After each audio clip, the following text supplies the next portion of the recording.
ओम शांति। आज प्यारे बाप दादा की 19 मार्च 1986 की अव्यक्त वाणी है। वाणी का टाइटल है अमृत वेला, श्रेष्ठ प्राप्तियों की वेला। यूके ग्रुप के प्रति बाप दादा बोले, आज रूहानी बागवान अपने रूहानी रोज फ्लावर्स का बगीचा देख रहे हैं। ऐसा रूहानी गुलाब का बगीचा अब इस संगम युग पर ही बाप दादा द्वारा ही बनता है। बाप दादा हर एक रूहानी गुलाब फूल की रूहानियत की खुशबू और रूहानियत के खिले हुए पुष्पों की रौनक देख रहे हैं। खुशबूदार सभी हैं, लेकिन किसकी खुशबू सदाकाल रहने वाली है और किसकी खुशबू थोड़े समय के लिए रहती है। कोई गुलाब सदा खिला हुआ है और कोई कब खिला हुआ, कब थोड़ा सा धूप व मौसम के हिसाब से मुरझा भी जाते हैं, लेकिन हैं फिर भी रूहानी बागवान के बगीचे के रूहानी गुलाब। कोई रूहानी गुलाब में ज्ञान की खुशबू विशेष है, कोई में याद की खुशबू विशेष है, तो कोई में धारणा की खुशबू, कोई में सेवा की खुशबू विशेष है। कोई ऐसे भी हैं जो सर्व खुशबू से संपन्न है। तो बगीचे में सबसे पहले नजर किसके ऊपर जाएगी? जिसकी दूर से ही खुशबू आकर्षित करेगी, उस तरफ ही सबकी नजर पहले जाती है। तो रूहानी बागवान सदैव सभी रूहानी गुलाब के पुष्पों को देखते हैं, लेकिन नंबरवार। प्यार भी सभी से है, क्योंकि हर एक गुलाब पुष्प के अंदर बागवान प्रति अति प्यार है। मालिक से पुष्पों का प्यार है और मालिक का पुष्पों से प्यार है।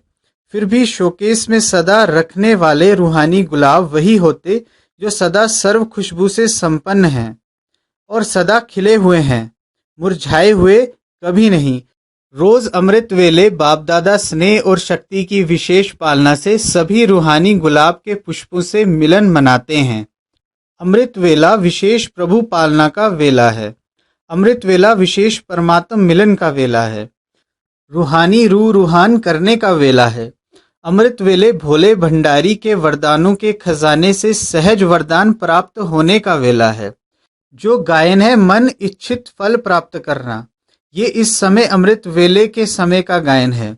बिना मेहनत के खुले खजाने प्राप्त करने का वेला है। ऐसे सुहावने समय को अनुभव से जानते हो ना।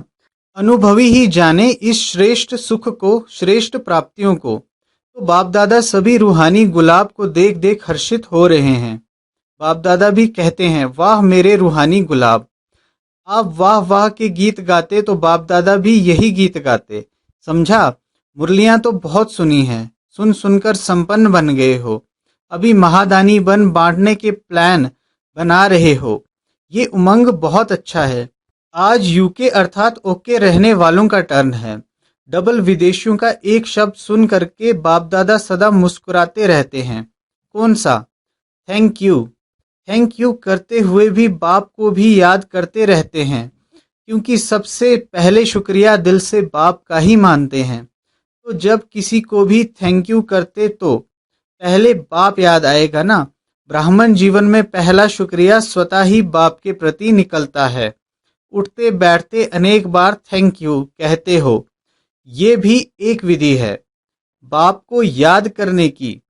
यूके वाले सर्व भिन्न भिन्न हद की शक्तियों वालों को मिलाने के निमित्त बने हुए हो ना। अनेक प्रकार के नॉलेज की शक्तियां हैं। भिन्न भिन्न शक्ति वाले, भिन्न भिन्न वर्ग वाले, भिन्न भिन्न धर्म वाले, भाषा वाले, सभी को मिलाकर एक ही ब्राह्मण वर्ग में लाना, ब्राह्मण धर्म में, ब्राह्मण भाषा में आना। ब्राह्मणों की भाषा भी अपनी है। जो नए समझ भी नहीं सकते कि ये क्या बोलते हैं, तो ब्राह्मणों की भाषा, ब्राह्मणों की डिक्शनरी ही अपनी है। तो यूके वाले सभी को एक बनाने में बिजी रहते हो ना। संख्या भी अच्छी है और स्नेह भी अच्छा है। हर एक स्थान की अपनी अपनी विशेषता तो है ही है, लेकिन आज यूके का सुना रहे हैं। यज्ञ स्नेही, यज्ञ सहयोगी, ये विशेषता अच्छी दिखाई देती है। हर कदम पर पहले यज्ञ अर्थात मधुबन का हिस्सा निकालने में अच्छे नंबर में जा रहे हैं। डायरेक्ट मधुबन की याद एक स्पेशल लिफ्ट बन जाती है। हर कार्य में, हर कदम में मधुबन अर्थात बाप की याद है, या बाप की पढ़ाई है, या बाप का ब्रह्मा भोजन है, या बाप से मिलन है। मधुबन स्वतः ही बाप की याद दिलाने वाला है। कहाँ भी रहते मधुबन की याद आना अर्थात विशेष स्नेह लिफ्ट बन जाता है। चढ़ने की मेहनत से छूट जाते, सेकंड में स्विच ऑन किया और पहुंचे। बाप दादा को और कई हीरे मोती तो चाहिए नहीं, बाप को स्नेह की छोटी वस्तु ही हीरे रत्न है। इसलिए सुदामा के कच्चे चावल गाए हुए हैं। इसका भावार्थ यही है कि स्नेह की छोटी सी सुई में भी मधुबन याद आता है तो वह भी बहुत बड़ा अमूल्य रत्न है, क्योंकि स्नेह का दाम है। वैल्यू स्नेह की है, चीज की नहीं। अगर कोई वैसे ही भल कितना भी दे देवे लेकिन स्नेह नहीं तो उसका जमा नहीं होता, और स्नेह से थोड़ा भी जमा करे तो उनका पदम जमा हो जाता। तो बाप को स्नेह पसंद है। तो यूके वालों की विशेषता यज्ञ स्नेही, यज्ञ सहयोगी आदि से रहे हैं। यही सहज योग भी है। सहयोग सहज योग है।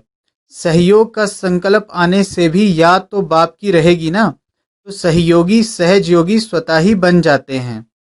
योग बाप से होता मधुबन अर्थात बाप दादा से, तो सहयोगी बनने वाले भी सहज योग की सब्जेक्ट में अच्छे नंबर ले लेते हैं।